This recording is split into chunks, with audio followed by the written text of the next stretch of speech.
Euzu billahi mineşşeytanirracim. Bismillahirrahmanirrahim. Elhamdülillah ve salatu ve selamu ala Resulillah. Değerli arkadaşlar, İbn-i Cüzey el-Gırnati'nin Et-Teshil li Ulum-i Tenzil adlı eserinden Vakıa suresi tefsirinin 11. dersini yapmak üzere birlikteyiz. Geçen dersimizde nerede kalmıştık? 79. ayet. Vakıa suresi 79. ayetinde kalmıştık. La yemessuhu illel mutahharun. Ona tertemiz olandan başkası dokunamaz veya dokunmasın. Ayetinin tefsirini okuyorduk. Çok değişik görüşler vardı. Hani abdestsiz bir şekilde, abdestsiz derken abdesti ikiye ayırıyoruz. Abdest yani büyük abdest, küçük abdest, büyük abdestsizlik ki cenabet hali ve kadınlardaki regl halidir. Küçük abdestsiz derken bizim bildiğimiz normal namaz abdesti gibi bir abdestinin bulunmaması. Şimdi İmam Malik ve onun talebeleri, onun tabilerinden çoğu alimler hangi görüşteydi? Diyorlardı ki ne cenabetli, ne hayız halindeki kadın, ne de küçük namaz abdesti gibi abdesti bulunmayan hiç kimse Kur'an-ı Kerim'e dokunamaz. Onu bir sapla da olsa, yani bir kılıfa koyup sapından tutmakla da olsa, veyahut da bir yastık gibi bir kalın bir şeyle de olsa taşıyamaz diyordu. Birinci görüş buydu. Peki delili neydi bu zatın ve bu zatların? Diyordu ki işte bu ayet-i kerimeyi Muvatta'ta, El-Muvatta adlı eserinde İmam Malik bu ayet-i kerime delili getiriyor. Bir de Hazreti Peygamber sallallahu aleyhi ve sellemin Amr ibn Hazm'e yazdığı mektupta ne buyuruyordu? En la yemessel Kur'ana illa tahirun. Kur'an'a tahir olandan başkası dokunmasın şeklinde yazdığı mektupta mektubu delil olarak getiriyordu İmam Malik. Bu birinci görüş. İkinci görüş, el-thani, ennehu yecuzu messuhu lil cunubi vel haidi vel muhdis hadesen asgara. İster cenabetli olsun, yani boy abdesti gereksin, ister hayızlı yani regl halindeki kadın olsun, ister namaz abdesti gibi bir abdesti bulunmayan kimsenin olsun, Kur'an-ı Kerim'e dokunması caizdir. Ve huve mezhebu Ahmed ibn Hanbel ve Zahiriye. Bu Ahmed ibn Hanbel ve Zahirilerin görüşüdür. Ahmed ibn Hanbel ve Zahirilerin görüşüdür. Ve hamelul mutahharun el-mutahharun la yemessuhu ilel mutahharun var ya, oradaki mutahharun kelimesini hamletmişler. Ala ennehumul muslimuna vel melaiketu. Bundan maksat Müslümanlar ve meleklerdir. Yani ancak Müslümanlar ona dokunabilir. Melekler dokunurlar o kitaba. Yani kafirler dokunamaz. Kafirlerin dışında yani Müslüman olan her halde Kur'an'a dokunabilir. Birinci yani gerekçeleri bu. Ev cealu la yemessuhu li mucerredil ihbar. Veyahut da la yemessuhu'yu salt yani dokunmamanın salt bir haber verilişi. Yani bu bir emir, bir nehi falan değil. Yani dokunmuyor. Dokunmaz. Yani böyle dokunmasın anlamında değil de, böyle dokunamaz diye değil de dokunmuyor.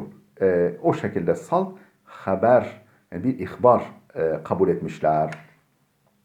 Değerli dostlar, acizane ben şu kanaatteyim. Tabi eskiden beri hocalarımız da bizden ders verenler, hocalarımız hep öyle derlerdi. Yani bir mevzuyu bir meseledeki bir görüşü o mezhebin kitaplarında, o mezhebin alimlerinin yazdığı kitaplardan öğrenmek lazım. Şimdi bu mübarek zat Malikidir. Maliki, İbn Hazm, İbn Cüzey el-Gırnati Malikidir ve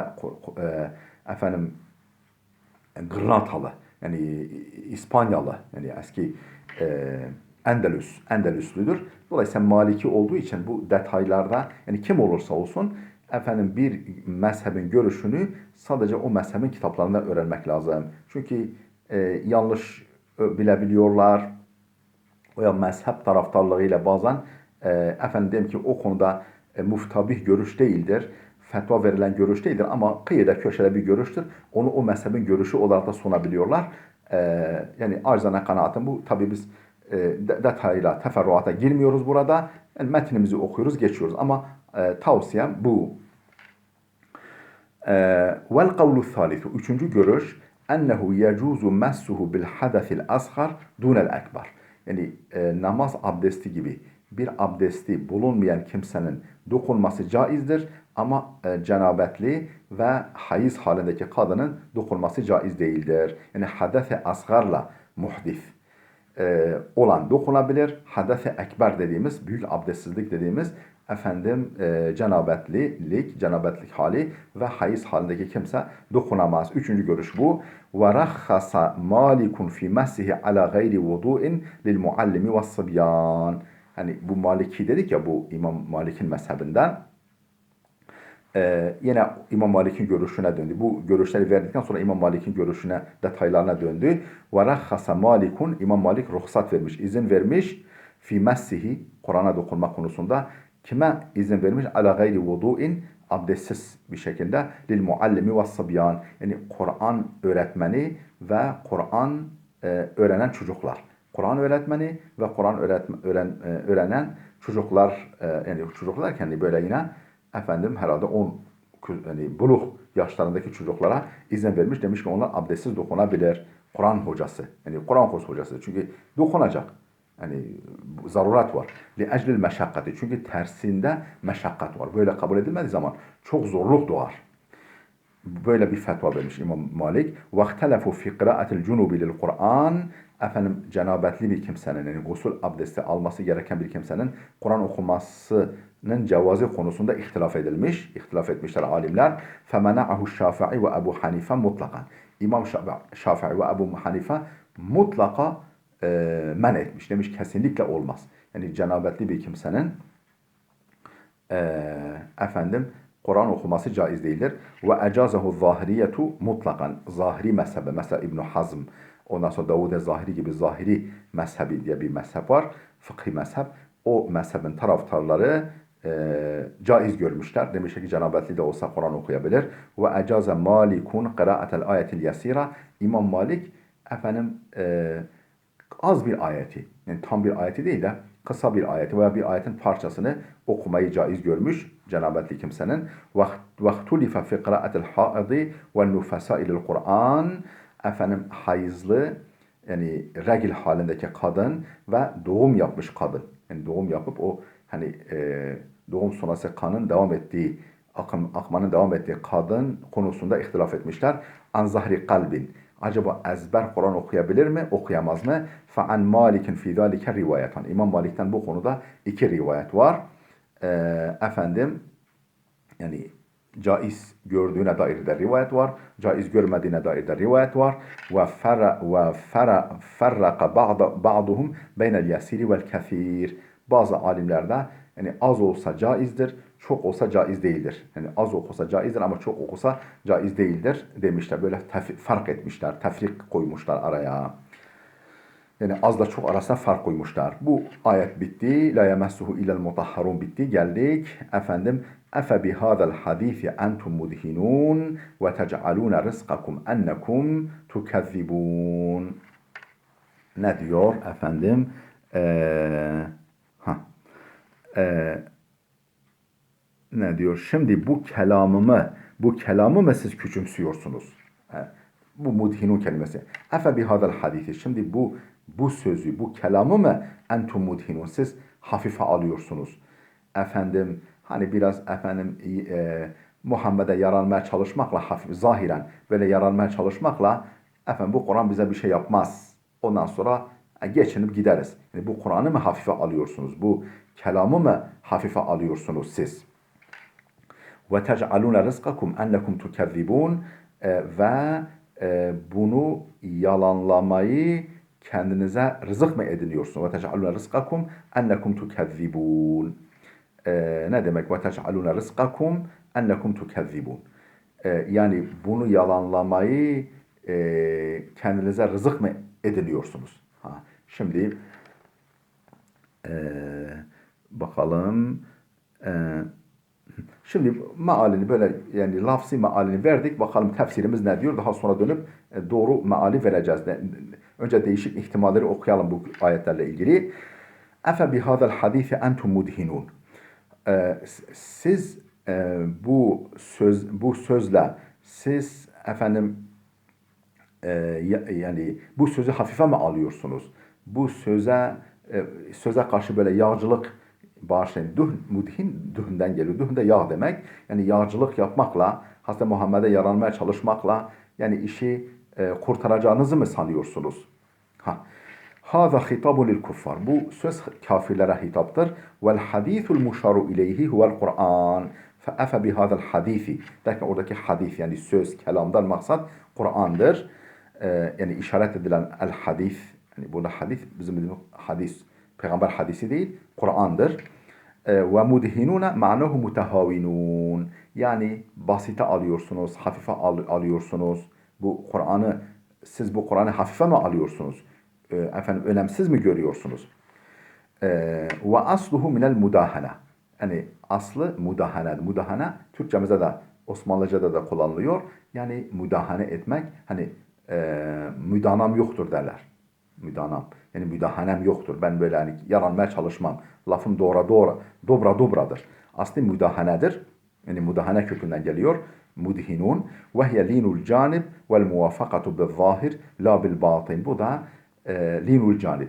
Yani yumuşak davranmak vel muvafakatu bil zahir. Zahiren katılır gibi yapmak. Yani zahiren birisinin görüşüne katılır gibi yapmak. La bil batın. Ama içten içe de katılmamak. Yani görünüşte yani onunla hoş geçinmek için, efendim ona yaranmak için yağcılığa kaçmak, efendim görüşüne katılıyor gibi davranmak aslında içten içe katılmamak. Müdahale budur. Yani bu Kur'an'a karşı böyle bir tavır mı sergiliyorsunuz? Kale İbn Abbas ma'nahu mukezzibun. İbn Abbas demiş ki efe bihadal hadisi entum mudhinun. Yani efe bihadal hadisi entum mukezzibun. Yani siz bu kelamı mı yalanlıyorsunuz? Siz bu kelamı mı yalanlıyorsunuz ve bu yalanlamanızı kendinize rızık mı ediniyorsunuz? Bir geçim vasıtası mı ediniyorsunuz? Bakın mana yavaş yavaş netleşti. Ve tec'alûne rizkakum ennekum tukezzibun. Yani rızkınızı ne yapıyorsunuz? Neyi kendinize rızık ediniyorsunuz? Ennekum tukezzibun. Yani onu yalanlamış olmayı kendinize geçim kaynağı mı yapmak istiyorsunuz? Çünkü diyelim ki yaransalar, efendim Hazreti Muhammed'e böyle zahiren katılıyor gibi davransalar, ikiyüzlülük yapsalar, geçinip gidecekler. Yani bunu bir geçim kaynağı mı bu böyle zahiren katılmayı, efendim yağcılığı, hoş geçimliliği bir rızık kaynağı mı, bir geçim kaynağı mı yapıyorsunuz?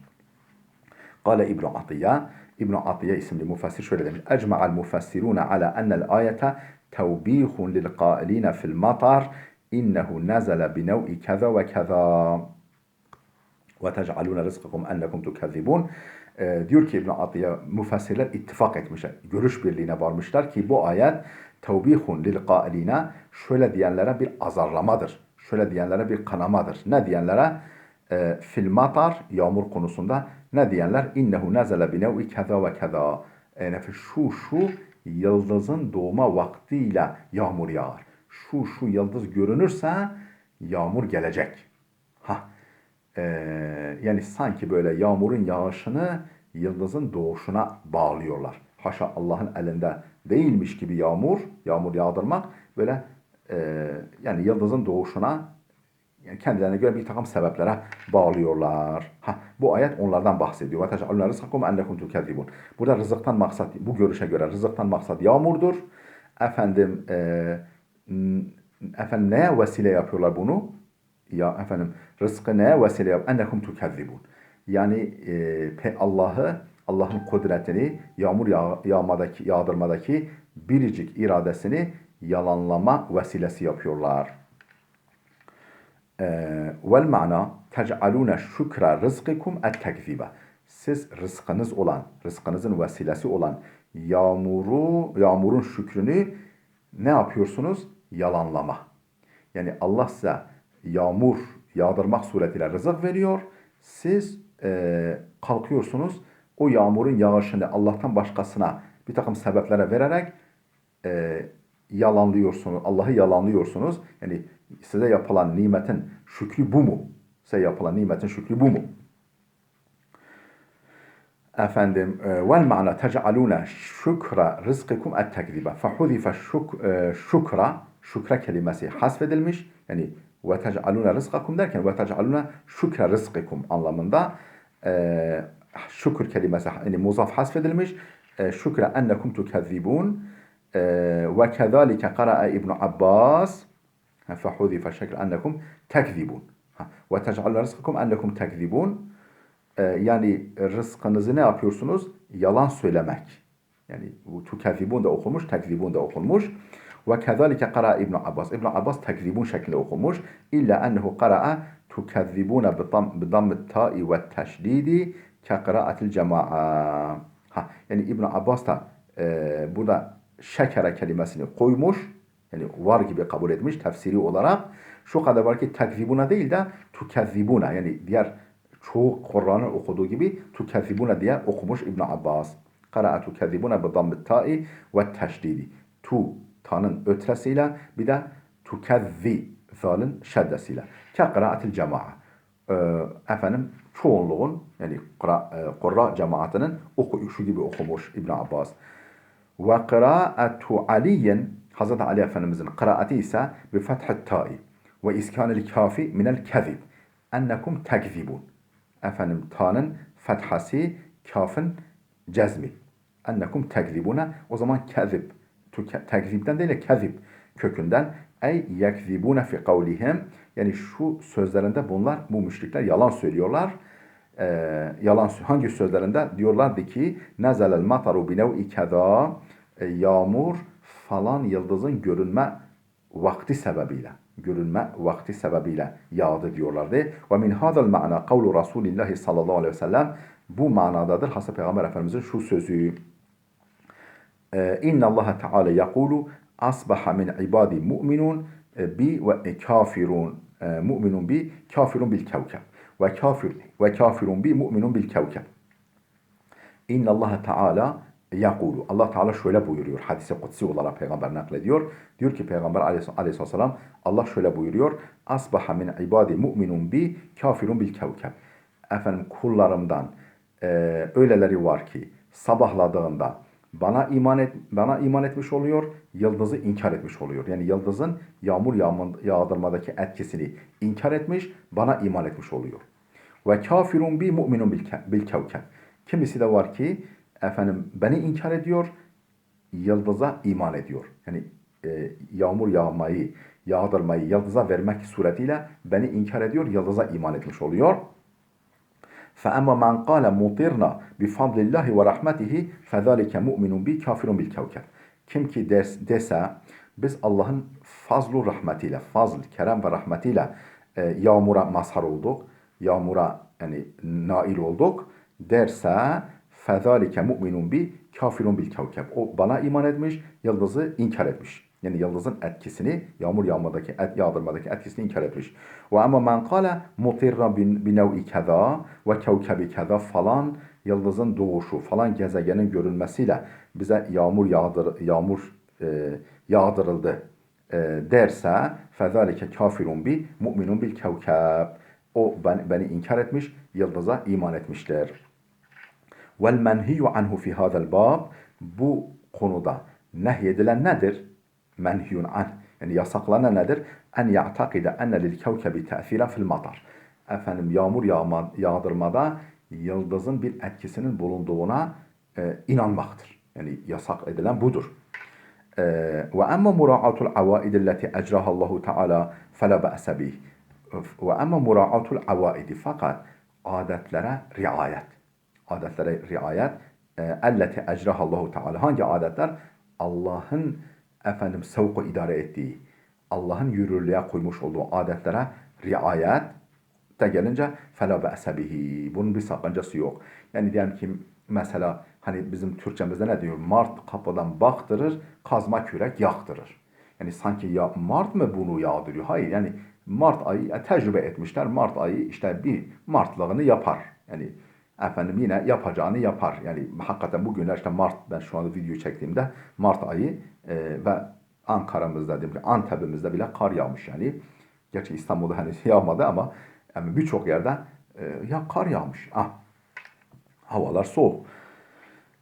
Yani efendim diyelim ki insanların, yaşlıların tecrübeleri var. Efendim işte şöyle olduğu zaman mesela diyelim ki bulut şu dağın tepesinde göründüğü zaman işte 5-6 saat sonra yağmur yağacak. Yani ben şimdi e, efendim bir köyde bir işte yazlığım var. Yani bazen kafa dinlemek için gittiğim komşumuz var. Bir yaşlı teyzemiz var. Efendim Abdülaziz Hoca diyor yağmur geliyor. Nereden biliyorsun teyze? Efendim diyor işte falan yerde bulut göründü diyor. Yağmur gelecek. İşte yani bu tecrübe meselesi. Bunu yani yoksa efendim o yağmur yağdırıyor anlamında değil. Böyle yani Allah'ın bir takım ortaya koyduğu, belirlediği bir takım e, efendim sebepler veya da işaretlerle yağmurun yağacağını söylemek bu şirk değildir. Nitekim meteoroloji işte bu bir takım işte havanın, rüzgarın hızı, ondan sonra nemin işte nem oranı, ondan sonra gibi işte bulutların şekillerinden hareketle yağmurun yağacağını, karın yağacağını söylüyor. Bu şirk değildir. Demek istediği bu. Ve ama mura'atul avaid allati ecraha Allahu Teala, fakat Allah'ın yürürlüğe koymuş olduğu bir takım adetlere gözeterek, adetleri gözeterek, onu gözden bulundurarak yağmurun yağacağını söylemek fela ba'se bihi. Bunun sakıncası yok. Li kavlihi sallallahu aleyhi ve sellem. Çünkü Peygamber Aleyhisselam şöyle buyurmuş. İza enşa'at bahriyeten ثم تشاءمت فتلك عين غديقة.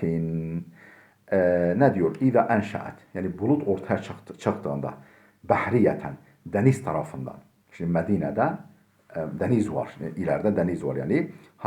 O deniz tarafından bulut çıktığında ثُمَّ تَشَاءَمَتْ, sonra da efendim Şam tarafına doğru meylettiğinde فَتِلْكَ عَيْنُ غَدِيقَةٍ, bu bol yağmur kaynağıdır. Bu bol yağmur yağacak demektir. Peygamber bunu söylemiş. Aleyhisselam yani bu haşa işte bu bulut göründüğü yağmur o yağdırıyor falan demek istemiyor. Haşa Peygamber böyle bir şey diyemez. Demez.